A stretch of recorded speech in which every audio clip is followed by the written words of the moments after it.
Good afternoon, everyone.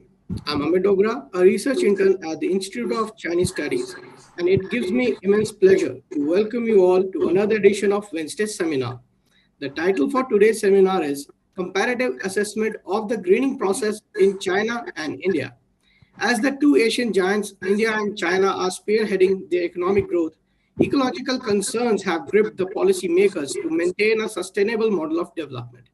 To address the issue, policymakers have introduced an ecological turn in the policy formation and implementation. The greening process is worth noting among the global south polities as these countries witness a unique development versus sustainability dichotomy, different from the global north. In this seminar, the speaker will explore the state-led initiatives both in India and China to understand their policy practices. The speaker for today is Dr. Justin Joseph, who currently works with GITAM School of Humanities and Social Sciences, Hyderabad. He was a visiting scholar at Shanghai International Studies University and Shanghai University in 2016 and 17. His research areas include Northwestern IR and environmental security in the global south. He has published his work in China Report, Environment Development and Sustainability, Risk Hazards and Crisis in Public Policy, and Fudan Journal of Humanities and Social Sciences, etc. He is also a co-principal investigator of an ongoing ICSSR-funded research project on the economy ecology dichotomy in India and China. Chairing today's session is Dr. Joe Thomas Karakat, Associate Professor at the Humanities and Social Sciences Department at the Institute of Technology, Madras. He was Fox Fellow from 2008 to 2009 at Yale University, Centenary Visiting Fellow 2013, nominated award at SOAS University of London, and CSLI Fellow from 2017 to 2019. At the India China Institute at the New School, New York. His film, Those 4 Years and Guli's Children, has been screened across India and abroad. Dr. Karakat was the recipient of the Young Faculty Recognition Award 2020 at IIT Madras. Before I hand over to the chair, let me lay out a few housekeeping rules. All participants are requested to remain muted during the presentation. Questions can be posted in the chat box during the event, or you can use the raise hand option. Also, participants are kindly requested to mention their title and affiliation along with the question. After the presentation, you will be called upon to unmute yourself and ask questions. That's all. I now hand over the floor to the chair to take proceedings forward. Over to you, sir. All right. Thank you, Amit, for the kind words of introduction. Thank you to the Institute of Chinese Studies. Thank you to Professor Alka Acharya, my teacher who introduced me to the subject area of China studies many years ago. And it's a very happy moment for me to introduce my own student, Dr. Justin Joseph, who's currently teaching with the Geetham School of Humanities and Social Sciences in Hyderabad. The topic that he's chosen today to share his research findings with us is very interesting. It is titled A Comparative Assessment of the Greening Process in China and India. Of course, many of you are aware that environmentalism is a fairly young concept in China, but it has certainly come a long way from Mao's understanding that man should conquer nature. When we look at the evolution of the greening process in China, we sort of don't have to go too back far into history. It was only in the 1990s that the first environmental non-governmental organization was founded in China. And the goal in China since the reform period, as you all are aware, has been focused on economic growth. And clearly in the context of India and China and developing polities like India and China, the greening process presents a dichotomy between development and sustainability. And even today, environmentalism is still a very sensitive issue in China. So Justin's presentation will help us how these issues are framed in order to be relevant and yet non-confrontational towards the government, which is why we see a lot of progress in these spaces. So without taking more of your time, let me invite Justin, who would now delve into these aspects in a comparative framework and help us understand the policy practices in both these countries in this context. In terms of the remaining part of this seminar, we'll have Justin's presentation for about 35 minutes. And then I will be taking questions, clubbing 2 to 3 questions, and then presenting it for Justin to answer, so that we'll have a well-rounded discussion by the time he's over with this presentation. So Justin, I leave the floor to you. Thank you so much, Joe sir, and I see especially welcome for this opportunity. Indeed, I'm their grand student, so like the third generation of China scholars. And yeah, and something like when Alkama was talking about the posture of the presentation, something randomly came to my mind as well. So just about comparison. Justin and Joe, again, some international speakers, international leaders are also there. Justin Trudeau, Joe Biden of the US.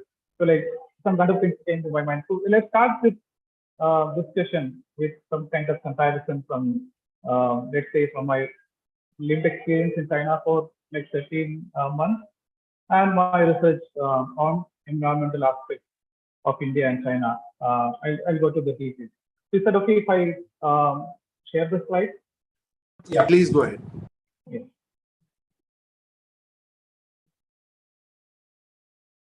Is it visible now? Yeah. Okay.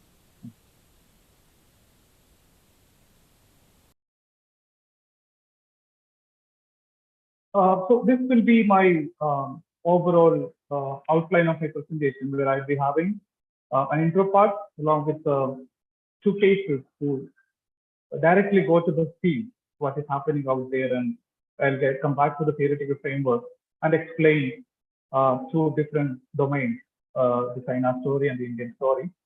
So having said this, I'll be explaining some variables, like how do we measure public participation from the government and the social societal sectors. So public interest education, environmental impact assessment, and environmental movements are the key concepts which I'll be concentrating on. And of course, the final session will be on the comparative assessment of what this. So comparing politics is it is something not new. Like Aristotle started with this comparing constitution. So now we have been dealing with so many comparisons, not just in political science, but in social sciences in general. Rather, this is something that differentiates social sciences from, let's say, natural science. So we study humans, we study human society. So we rather call ourselves humans, studying humans. Of course, coming to the IR theories or IR field or faculty of IR general, Daniel Kahneman talks about there is an increasing connection between IR and comparative politics, primarily because of the globalized world order, plus the kind of issues that we are facing today. But comparing what is, again, something that we have to think about. So like focused comparison between India and China, which is like we have seen this kinds of work earlier, like by Dora and Perry, one of the recent works on India-China comparison. So they were looking at many temporalities of India-China trajectory of growth, labor, and all of the sectors. But I'll be concentrating on the non-Western plus economy ecology dichotomy of this country. So I argue that they are going through a very similar kind of dichotomy, which is affected in many ways. I mean, it affects the state, society, and of course all the markets, all kinds of development, etc. And also, getting back to the IR framework, we also have to think about how non-traditional security threats like climate change, environmental crisis affect modern society, and our efforts towards mitigating these challenges will also become. So, to give you an introduction about environment in IR and China, India, IR, all these things are kind of a thread which is connected. By the 1990s, you have seen environment become kind of a tool which is extending the theoretical borders, and of course the issue areas in IR from a state-to-state relationship to a non-state and non-traditional aspect, where India and China also considered as new emerging powers which are capable of influencing existing IR theory, plus their non-Western developing status. And how do they contribute to the global IR by Acharya Bhusan's idea of global IR, or are they contributing to more into a nationalistic Indian or Chinese IR theory, or rather it can be a deeper level regional societal analysis by Bhusan. This is a project which is funded by ICSSR about the greening process in India and China. Greening is understood as some kind of ecological consciousness in the policy making processes from the state perspective, and also among the society, kind of an awareness among the society, social actors and common people. And in addition to the outcomes of these environmental policy processes, the ways in which these things are made are also important for us. So who are the actors and which are the processes? What are the outcomes of this environmental policy making? An examination of this, of course, adding value to the knowledge production in general. And we will start with the problem. We will start with the moment. So movements like social movements, economic movements, and political movements across the world. So for this study, we will look at two important environmental movements happen in India and China, so that we will get a sense of the reality out there. And finally, we will also see how these changes, so let's say the processes in environmental policy or larger environmental sector, affect this existing state-social relations in what this politics. To give you an example of a case study in China. So in 2007, there was a big protest happened in China. The first and foremost important protest happened in China in the environmental sector, that is Xiamen anti-PX protest. This was a big success. So you might wonder how 10,000 people mobilized on the streets of Xiamen city in Fujian province, despite the stringent control of the government. So the people were using social media and they were using specific codes. Say, for example, they were using, instead of protest, they were using casual terms like sprawling or evening walk or get together. So those things mobilized people in large number in front of this Xiamen municipal office. People were protesting against this installation of this plant in their vicinity, and along with the social media, NGOs played a very important role in mobilizing and especially inducing a sense of environmental consciousness among the people. So together with this social media plus NGOs, the people framed this issue as a security issue, not just economic development. The environmental security was for the first time coined by the public to the central government. So in China, in Chinese studies, we say that we use grandparents. There is a saying that we use the help of grandparents if the parents are like beating you or doing something. The same thing, like people frame this issue as a security issue before the central government and landing the local government in trouble. So basically, it was very good for the central government to intervene and stop this crisis. I mean, they didn't want to escalate these protests into several parts of the country. This is very significant even today, 2007, though it happened in 2007, this is very significant even today, because it exposed the kind of flaws existed in the policy process, especially in environmental impact assessment. As a result of this protest, the government was forced to reconduct environmental impact assessment for the particular plan, and it was subsequently displaced from the current location, from the proposed location. So the articulation of public interest happened outside the official party state narrative to invite the central government attention to the problem. And also, if you come to the Indian component, you see a protest happened in 2001, was started in 2001, but it went on until 2015. Not like the quick solution was sought in this case. So because of India's, we have the democratic political structure and everything was set in that kind of a structure. The thing happened in Kodaikanal. There was a factory which was set up in 1983. So So they came from New York. The factory was set up in Copenhagen in 1983, and in 2001, some environmental NGOs, local environmental NGOs found that there are mercury dumped outside uh, in the natural forest outside the factory. So mercury was something which is poisonous to handle by bear, but the workers in the factory was not given training to handle this properly. So suddenly the issue came in the public and environmental NGOs in Chennai, because Kodaikanal is a hinterland and people were not really educated. And people from Chennai and Delhi, Mumbai, they were quick to act, and they, with the help of social media. So if you want to see that, I can share in the chat box. There is a YouTube kind of a rap song by a rapper from Chennai called Sophia Ashok. So this YouTube video, which grabbed the attention of millions of people in a short span of time. So the CEO of course, this Kodaikanal mercury poison was something owned by Unilever. So Paul, the CEO of Unilever, he responded to this protest, and compensation was granted to the people involved in the factory of workers. And Madras High Court, along with the Supreme Court of India, played a very big role in settling this case for the people.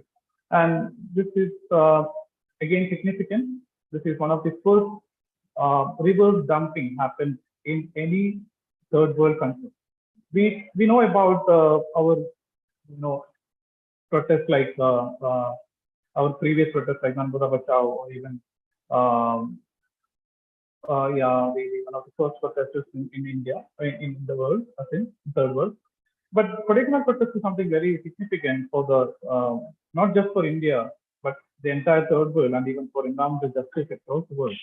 Why I'm saying this is, in 2014-15, the Supreme Court, along with the other executives of branches of the government, they ordered the Unilever to take back this mercury to US.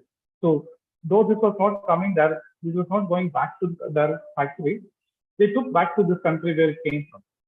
So this is considered as the first reverse dumping happened in any non-Western developing state. I'm stressing the word developing because they are coming to places like India in the name of development, right? Because we are caught in between dichotomy between development and ecological conservation. So they succeeded in pushing environmental conservation, or they were successful in prioritizing environmental conservation to let's say economic development. And it of course demonstrated the impact of not in my backyard, similar to the case of shaman in China and in mercury poisoning in India.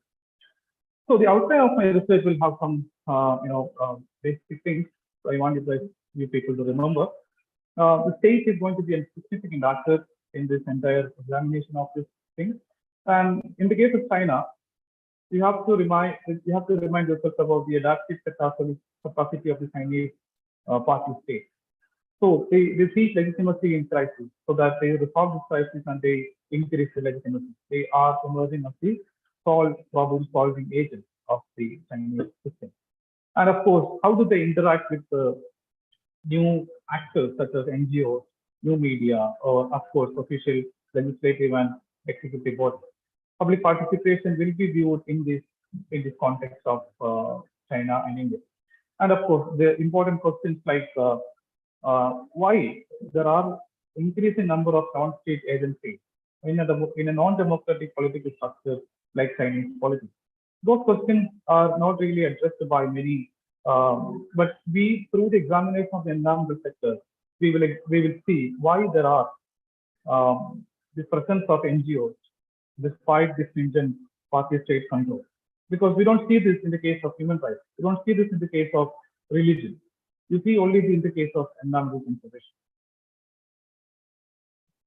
So the theory which we are using is Copenhagen School in International Relations, which talks about the framework securitization.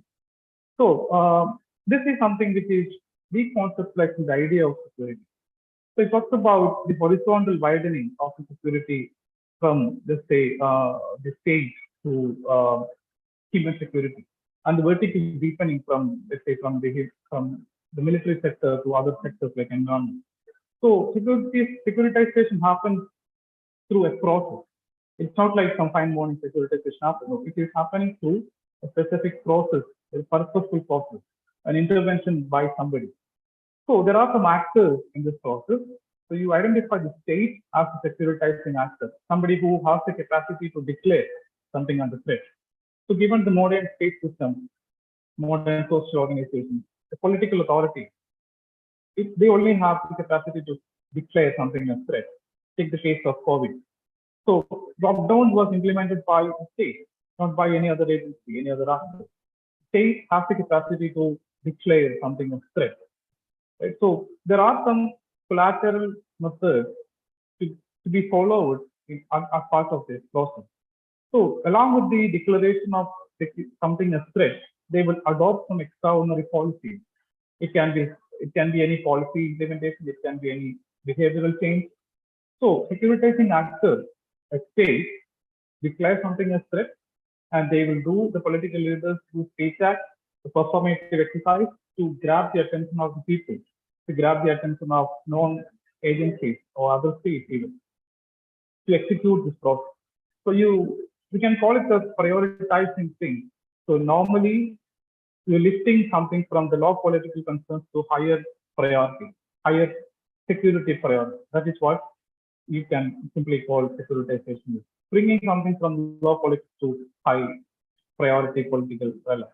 And there are some functional actors which can affect securitization process in a positive and negative way. Their role is coming. We see that. So the picture on the right side explains the process in detail. If you want to see the case in the application securitization in the environmental sector, this is the flowchart. Environmental sector as a source of existential threat. You see the government and the societies discussing these things through policies, the public debate, through ministerial intervention, so on and so. And it politicizes something. So politicization is considered as a step or the second last step, the step prior to securitizing something. So the state can decide to, in a democratic polity, there are several agendas in the political sector. So the state might decide what to securitize. So in the case of environmental conservation, the state decides environmental security as something should be prioritized. So the state adopts extraordinary policy to carry out what you call securitization. So remember, if there is no extraordinary measure, there is no securitization. It is just politicization of something. It can happen in normally, it's a daily business in democracy. Right? So if you want to give another example, like the case of, let's say, the refugees after the 9/11 attack. The borders, especially the countries sharing borders with the Islamic communities, Islamic culture or tradition, they securitize the border saying that refugees are crisis for the security of the state. So the state securitizes the borders and refugees. So political agenda depends on, the securitization depends on the state and their state picks up which subject or which aspect to be securitized.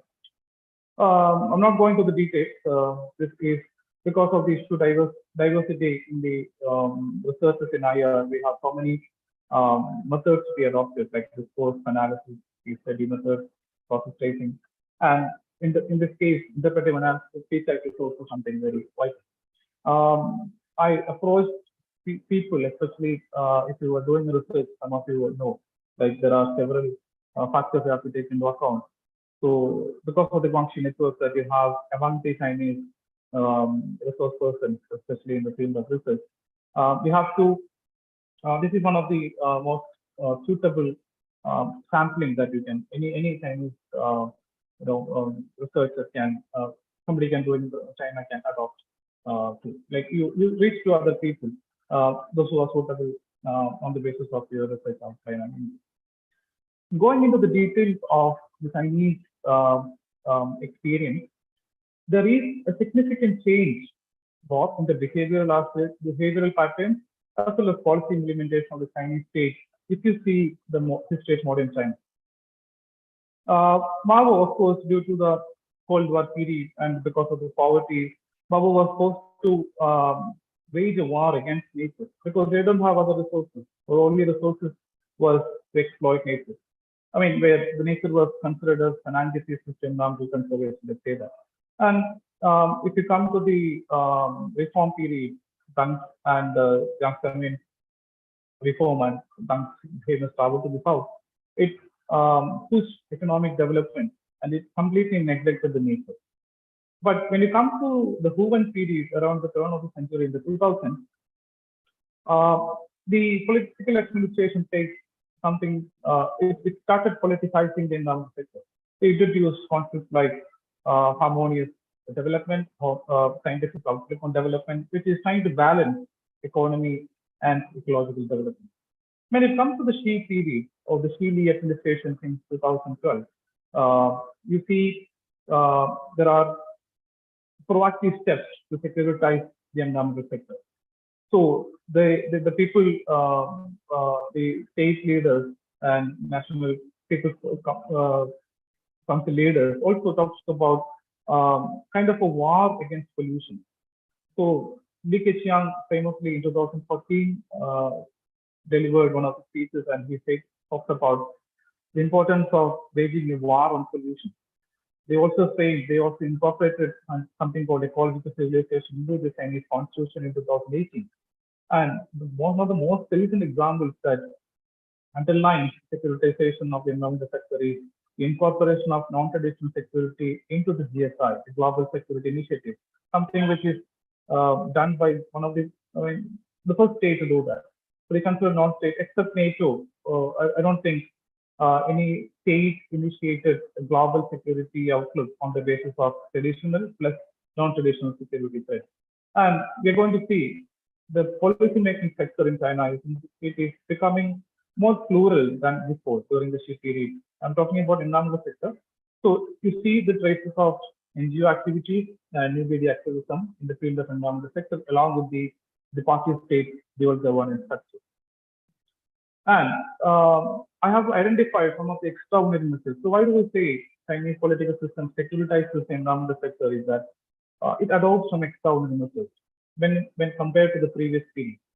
And we know it is not a liberal democratic political system. It is something which is ruled by one party setup. So they also wanted to maintain the order, something known as the Weiwen in Chinese. So stability maintenance is a priority for the political system, which means they rule by law. But it is not rule of law. Rule of law is something that is you have the evolution of judiciary, let's say for example, by separation of power between the executive, judiciary, and legislature. But that is not the case. They have securitized the sector, environmental sector, after the tug of war between, let's say, Weiwen measures and rule of law. Demarcating, these are the measures they adopt in order to securitize the environmental sector, demarcating ecological red lines, privatizing and elevating environmental institutions, improving the top design of the environmental institutions, and the most important, extraordinary measures, according to Chinese political system, is it encourages public participation in environmental policy making. Remember, this is not a democratic political arrangement to talk about public participation. So a marginal, allowed public participation is permitted, or state-led public participation is permitted in environmental policy making. Demarcating ecological lines are, there are details, and I want to go to the details. You assign military, say for example, around, you have heard about Chinese, the Green Wall of China, which is a tree plantation campaign by Chinese military. So around 60,000, 70,000 people involved in that. So coming back to the public participation aspect.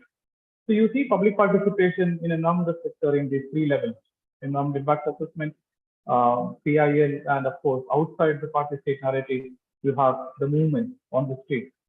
So going to the details, we'll see the case of India, and then we'll come back to those three aspects. Of course, India also shares somewhat similar growth trajectory when we compare this to China. We have the kind of socialist economy in the beginning, then it was open for foreign investment, economic reform. But more than, if we compare the period, let's say the uh, politicization of the environment happens in India much before. So right from 1970s, we've been discussing environmental concerns. So the most important example is the Sipco movement in the early 1970s. I repeat, this is something which is extraordinary in terms of public. I'm not talking about the state. No other developing country can claim this kind of social movement. I'm talking about 1972, where majority of the people were poor and they were not having proper basic necessities. So the primary concern of the state was to provide them with basic necessities. So economic development was something the most priority without any doubt. But you see, despite all these economic needs, there is a very beautiful movement happening, social movement, economic movement happening in India in 1972. Sipco movement. Sundarlal Bahunaho recently, 2 years back, he passed away. So the first part, politicization happens in India not with the people, but not with the state. Unlike China, we see with some of the people. So the first Department of Environment started in 1980. And another important tragedy that happened in the history of political ecology of India is the Bhopal gas tragedy. As a result of that, we had to come up with a law, with an act, Environmental Protection Act. And again, since the 90s, we have opened up our economy for investments and industrialization happened to some extent. And it also paved the way for large number of protests. So you see 70s, 80s, and 90s, like we have Silent Valley movement in India, all these movements happen across India, unlike the Chinese context. 2006 is again a landmark year. We have introduced NEP, National Environmental Policy 2006, which is again trying to politicize, not securitize, politicize the sector by mainstreaming and not bringing concerns of environmental development activities. And we introduced environmental impact assessment in 2006. There's a new impact assessment law, draft law is under consideration in 2020.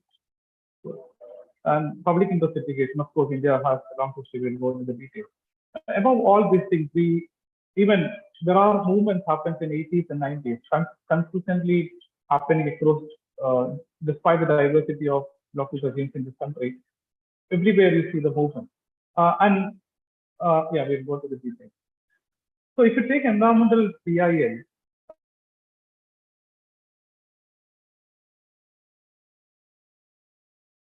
national environmental law, and people speculated of the Supreme People's Court, it has a separate body, especially for public interest litigation. And stats show that 2/3 of them are environmental concerns. You see a rapid increase in the case of environmental public interest litigation in China from 40 in 2015, it has reached around 80,000. So I have given two references. One is by the national. Justin, sorry to interrupt. Maybe the litigation statistics you can maybe describe in brief detail, because we are sort of running short of time. Okay. Yeah. Sure. Okay. So the trend is happening across this political system is there is increasing judicial activism in the case of India, but there is an along with specialization also, because we have National Green Tribunal, which is not there in China because it is still under the security system. Civil public interest litigation is there more than the administrative public interest. People are targeting individuals and business, not the government. And EIA, impact assessment, is also something which is streamlining, decentralizing, and introducing online systems, and it also tries to standardize the processes in India. And you see, impact assessment is more, popular in the case of India than in China. I'm not telling that there are no EIAs, but compared to India, China has less impact of the impact assessment. But in the case of India, there is a new trend. The Ministry of Climate, Forest, Environment, Forest and Climate Change, they continuously, try to reform the 2004, 2006 impact assessment law. They introduced more office memorandums in the name of, let's say, easing the business. They wanted to say for example, there is a ranking system of state environmental impact assessment authority. If you are allowing, or if you are giving permission for a business in 80 days, you get 2 points. And if you are going beyond 120 days, there is 0 points. So these kinds of policies are indirectly helping economic development, slightly, being different to the numbers.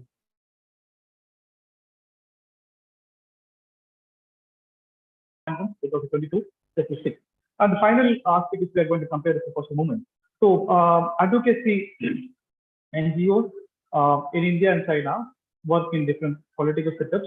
So NGOs in China, they advocate collaboratively with the political system. On the other hand, in India, you see, because of the democratic rights of the Constitution of India, people go on the street confronting the power, questioning the power. New media, when new media guide environmental movements in China, India's case, it is going to be a reflection of the movements happening in the reality. So the colors that you see are different variations of protest. Some of them, the black things are about against nuclear power. Some of them are against PX. Some of them are against dams. That's the color differences. You see the number is high in India, and concentration of these protests are very high in India compared to China. And another important thing is most of them in India is still going on. Some of the findings are in the party state dual governance structure, they securitize the sector for increasing the legitimacy. So securitization is something which is needed for their rule.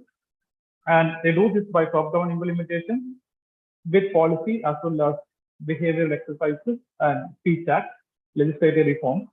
And the question I asked in the beginning, why there are increasing number of non-state actors, why there are NGOs in China in the field of environmental sector? It is because the party state considers them as the partners in securitization. Given the case is different, we see the case, I was talking about religion or human rights. This is not different. They allow NGOs to operate, it makes their work easy.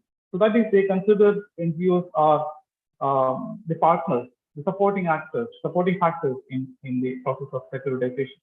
And unlike the previous series, in the case of securitization, in the case of environment, you see dialogic space between the state and the people. So there is more organic space between them, which is the securitization in the environment sector. So India's case is slightly different. We don't see any comprehensive policy document like, let's say, ecological civilization, say for example. We are still caught between politicization. We have not come up with a consensus about how to proceed with. So India severely lacks a comprehensive policy framework to face this challenge between economy or ecology. Unlike China, because they have this what you call the environmental ecological civilization. And security discourses in India is like, unlike China, it's the top-down. We have bottom-up approach.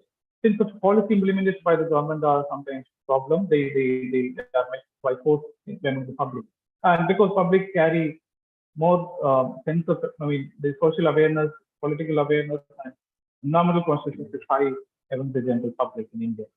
And of course, it is happening through non-state agencies. And it mobilizes a large number of people, and throughout India, there are protests all the time. And of course, something that differentiates India with Chinese political system is the acting with the role of judiciary. Judiciary is acting very proactively to safeguard the environmental conservation, be it the district courts, to the high courts, and the larger Supreme Court of India. To summarize my talk, so the greening process happens in India and China in varying capacity, varying levels, but in the same context. They are undertaken in ecology economy dichotomy, because they are the non-Western developing countries in the world. Greening of the state starts in India, not now in 1970s, much before the Chinese experience in the 1990s. The movements are highly regulated in China, but it is very organic and autonomous in the case of India. And security discourses, it is like top down, because they don't want any other things to reflect, dominant effect. So they will immediately resolve this crisis to increase the legitimacy. But public are more in the forefront of conserving the environment than we see the case of the governmental organization. Non-state actors, collaborative and confrontational mode, and extraordinary measures In the case of China, the most important extraordinary measure is the permissible arena of public participation through legislative reforms, through speech act. They invite public to participate. It's not a free autonomous sphere. It is permitted by the party state. But it is not applicable in the case of India because we are India is a democratic country with the constitutional right to protest and participate in movements and etc. And the current phase of securitization in China is because they adopt extraordinary measures, they have reached the phase of securitization, and the phase of politicization is happening in India. If you ask me about the success of securitization, we cannot say whether it's a success or failure because unlike any other military sector, we don't know the impact of environmental crisis. We don't know whether it is impossible to mark its success or failure. It is something that we have to wait and see whether we are able to mitigate these kinds of challenges. And most importantly, both these cases raise important questions against existing securitization framework where they see the public just as the audience. They don't really participate in securitization process according to according to Western understanding of securitization. But this is something different we see in the non-Western context. People or public, they participate in policy making in varying numbers, varying scale, and varying capacity in this political system, but not as audience. They actively participate as actors. So we have to take these things into consideration and account, and we have to take it back to the theory. And how do they, address the question of application of emergence of things from non-Western political orders, the question existing IR theory. So I'll stop there for further discussion. Thank you. Thank you. Thank you, Justin, for that very interesting comparison of the frameworks through which both countries grapple with environmental issues. I also found it very interesting how you were able to take us through the shifts within the decision-making mechanism of the party state in China and how it has become increasingly pluralized because of the penetration of actors such as new media that also contribute to this process of greening. And of course, you highlighted the fact that the dialogic space between the individual and the state has gradually widened. So what I would do is I would now request members of the audience to please indicate their willingness to pose a question to Justin. Once we have a couple of questions, we will begin with the Q&A discussions.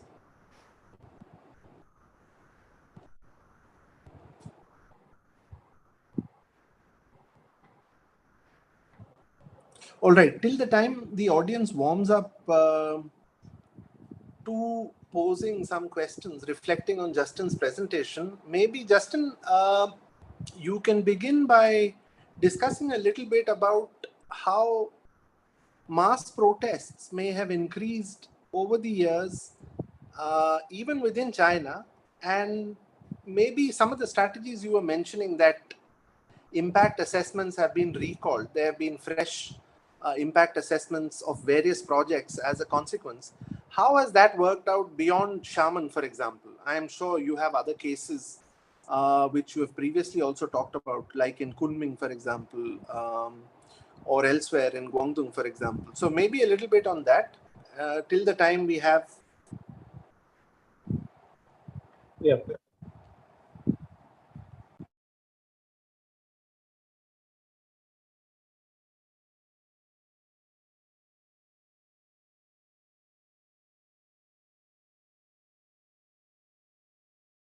Yes, sir. So the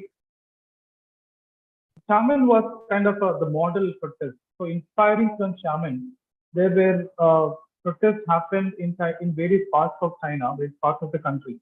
Let's say something like Kunming in 2012, like Maoming, Ningbo. These are all around 4 or 5 cases which attracted the party state attention. So they were thinking, why PX is something dangerous there? This Xiamen was something which is clubbing environmental conservation with, let's say, health. So health was something which was brought in with and coupled with concern. So these are all legitimate concerns. When they say, look, we are struggling because of these kinds of local government activities. So please consider, help us. So when Shaman was a success, people inspired, took inspiration from this, and Ningbo, Kunming, and Maoming, all these places repeated the same strategy of the role of non-government organizations. They knew how to fix this. So they framed this as a security threat. So on the one hand, you see the state is talking about environmental conservation and environmental security, and on the other hand, the public is framing this issue to be addressed by the state. So the success, the reason for success is something which is we have to trace back to the success of Shaman case itself. Shaman is a kind of I was talking about the impact of Shaman across country, across China, and of course, if the state didn't want to stop them, I mean, they were not able to control, let's say, the international media, for example. They were having cross-country coalitions in some cases, and the revision of the law, let's say, the impact assessment was something for the namesake conducting in many of the cases. So Shaman was forcing the party state, the local party state, the local government to reconduct. And you see the intervention of, this is not against this communist party. So they pitched this against the local government so that the central government or the concerned party leadership will intervene and resolve it. I mean, their strategy is to somehow relocate these plants from their vicinity. So they use this kind of strategy. And I think after a point, you don't see mass protests like Shaman, let's say during the second term of Xi Jinping, because they are trying to address them using the official mechanism, let's say public hearing and public meeting. They don't want people to come out and protest in the environmental sector. So that is the general trend I see if you compare 2000 and 2000, late 2000, 2010. Fair enough. Do we have questions for the speaker from the audience? So we have a raised hand by Alka, ma'am. Yeah, please go ahead, ma'am. Okay, thanks. Yeah, I agree completely. It was quite fascinating listening to this comparative presentation. I've got a slightly different question in the sense that it's not immediately emerging out of this, but it's something that has always preoccupied my interest when we look at, say, campaigns of various kinds in both India and China. And the ability of the state to mobilize people. You know, the point you made about people as participants, not audience. This particular aspect that I'm talking about is not just participants as part of just say one project or the other, but participants in a mass campaign to address certain issues. And the difference that we see in both India and China in this ability to organize these mass campaigns. I mean, we go back to, say, the Maoist period, you know, when the whole country is involved in killing sparrows or getting after mice, or, I mean, the same kind of a capacity to bring together the combined energies of the people and gear it towards some kind of a challenge. I mean, do you see this operating in any major way in the environmental campaigns in, say, either India or China?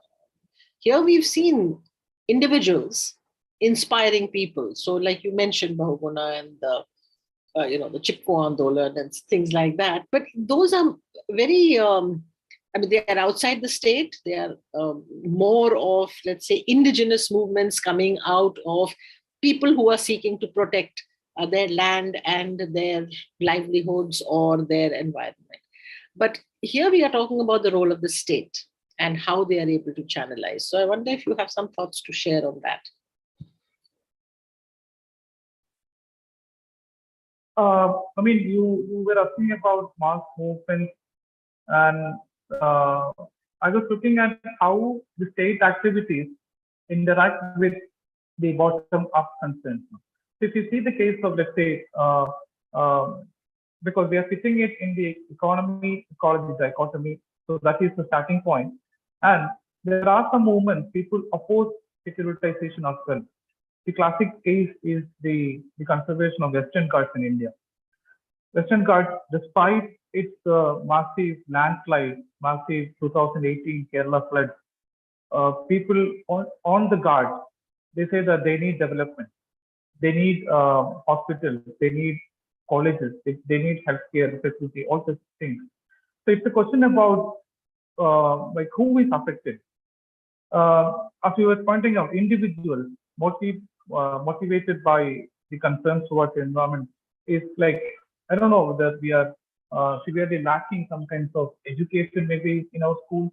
Because of all these things, the state is finding it easy.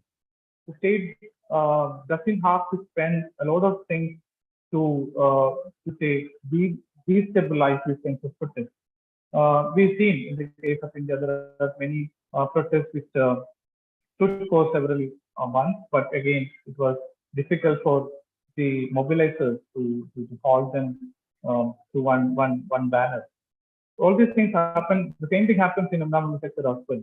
If you ask me why there is not a national level or regional level movement against or movement in support of environmental conservation, I think this is of course because of the pattern of development that we are currently adopting. Because it's more individualistic. People are not really concerned about tomorrow. Let's say they are not concerned about what might happen to the world, to the environment. So in the coming days, it is our responsibility. I feel it's our teachers.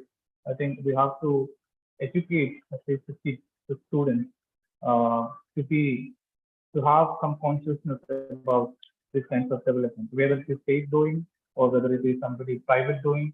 We have to be careful about or reimagine the collective world that we have to live maybe in the future. Thanks, Justin. There's one question by Rappai sir. He wants you to explain a little bit about the evolution of non-governmental organizations in China related to environmental issues. Okay. So the first, thank you sir for that question. One of the first NGOs in China was the Friends of Nature, HON, and they started in Beijing. I have had the luck to visit their office. So they were actually, it was again, Al-Kamal was talking, it was again by an individual who was motivated about the consciousness about environmental conservation and things. And later it was because of the influence of the topic itself, it was welcomed by the people. And gradually the number of people accepting NGOs increased because NGOs was something very new to the Chinese political system because everything was intermediated by the party. So party was not even willing to create a vacuum between the state and the individual. But because of the intensity of the problem, plus because party was not present there in the environmental conservation sector, they allowed slowly environmental NGOs started to emerge. So Friends of Nature, Green Initiative, and IPE, Institute of Politics, Institute of Public and Environment. These are one of the first NGOs in the 90s. So this is happening in the 1994. And I also feel there were some UN women conferences happened in Beijing in the same year, in the 90s, mid of 1990s. They also influenced the emergence of NGOs. So Friends of Nature, 1994 is the first NGO, but you also see before 1980s, there is WWF, which is an international NGO having their offices in Shanghai. But in the case of environmental sector by the domestic NGO, this is the first thing. But because of the rising environmental concerns, plus because of the possibility of emergence of NGOs in other sectors, the party states introduced the law in 1998. And this is restricting the NGOs through registration process. If they wanted to operate, they have to register with the local body or with the civil affairs department and bringing them under the practice of party state. From there, you see there is 2000 1415 document of environmental participation, wherein public litigation can be filed by a registered NGO, which is increasing the legitimacy or acceptance of NGOs across China. So now I don't know the exact number. There are varying figures, but there is a considerable number of. I mean, I can also say that this is the most number of NGOs environmental sector has in China.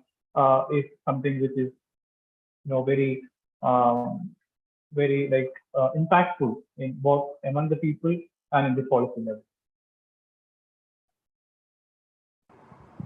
Yeah, thank you, Justin. We have a question by Anika Patel. Yes. She asks, do you have a sense if COVID control measures in China changed the form of public participation in greening process, and if so, how? So, Anika, I assume that COVID control measures that you are referring to refer to citywide lockdowns, forced PCR screening exercises, tracing of people through advanced surveillance. If that is the reference, maybe in order to be fair to the speaker, Justin, you may take the question in the comparative context of why the state is able to relent on questions of stability maintenance or using rule by law when it comes to environmental issues compared to the measures it used during COVID, right? So I think that will be a fair proposition for the speaker instead of a one-on-one kind of a comparison for a pandemic control exercise. So maybe you would want to answer that question before I go on to Akshat. Yeah. Okay. Thank you, Anika, for the question. As the chair rightly pointed out, this is two different things, right? We can compare the situation, the pre-COVID situation and post-COVID situation. But I don't want to do that. Instead of that, of course, to give you some sense, there are restrictions in all the sectors. So, environmental sector is one of them. And if you want to compare this with rule of law, rule of law is something, as I was pointing out, there are amendments, there are reforms in the legislative structures, and the legislature becomes, legislative structures, and judiciary becomes something which is kind of an independent body which can ensure the rule of law. Rule of law is something, law is supreme. But in the case of rule by law or Daimon or stability maintenance, somebody can be the king, or just say a person can be the king. The law versus the person, right? So stability maintenance. So the question that you're asking is the clear indication of the stability maintenance of the Chinese political system. They control society through several means. So there is no question of rule of law there. There is only rule by law, because the law is not supreme. Somebody is supreme. Right, so that is what I wanted to give us an insight to the question by Anika sir. Right, and Akshat asks you if you could please elaborate a little on how China is taking up and promoting aspects of ecological and environmental protection and greening in the context of the Belt and Road Initiative. Okay. I have not examined that aspect because altogether it's a different sector. But I can give you some clue. I talked to some of the NGOs working in Beijing who were also part of framing BRI, green BRI project. But some of them even were telling me the projects which are going on across CPEC and other parts, they are not having proper environmental, let's say, clearance. So they might even take the products which were resisted in China, and those products even shifted to some of the projects in the CPEC area, CPEC region. I don't see there is clear accountability in terms of implementing greening of the BRI. There are some documents, I'm sure, but I'm not able to provide you some clear what you talk about the promoting greening of the BRI, because they might be concentrating on the domestic sector first, then they might go to the internationalization of, let's say, securitization. Maybe this is another research topic. Thank you. Yes, Justin. Maybe that's an interesting topic to take up for an extended research exercise in the future. I see Amit Dogra raising his hand. You may please pose the question. Thank you, sir, for that wonderful presentation. Sir, my question is regarding that, as we see in the case of Chinga Tibetan Plateau in the headwater region, for ecological conservation, China has relocated numerous nomads from the space. So that itself is an extraordinary measure, as you talked about. China is adopting extraordinary measures to increase people participation. In that case, mass mobilization, how does that amount for people's participation, and to what extent China is inclusive of people's participation? Is it any ethnic bias? Did you see any ethnic bias in the region or implementation of these environmental policies? You mean you want to compare the cities and the eastern region? Sorry, sir, I was not able to hear you. Do you hear me now? Can you hear me now? Yes, sir. Yeah, I was asking, are you trying to say is there any difference between policy implementation in the mainstream eastern city and, let's say, the places like Tibet and Xinjiang? Yes, sir. Yes, sir. Okay. Exactly, sir. I'm not clear. I don't have any data to tell you what I feel about that policy differences in policy implementation. Of course, there will be some kinds of stability maintenance in the rural areas. If you see the cities, since there are more means of communication, there are more social media activism, there are more NGOs present. Cities might be more liberal when you compare with the interior hinterlands or rural areas. I can tell you that thing because people are traveling between cities and rural areas, and they wanted to concentrate more on the public sphere in cities. But I'm not able to provide you any data with cross-regional comparison between the eastern context and the cities like Beijing and Shanghai and the region. Maybe if I get some data, if I get some insights, I'll definitely share those things with you. Right. Thank you, Justin. Thank you, Amit, and thank you to the others who raised very interesting questions. I think keeping to the time we've been allotted, I will bring this session to a close, and I request Amit to maybe conclude. Thank you, sir. With this, we would wrap up the session, and we thank all the panelists for giving us their precious time and all the participants for listening patiently. The video of today's discussion will be available on the ICS YouTube platform.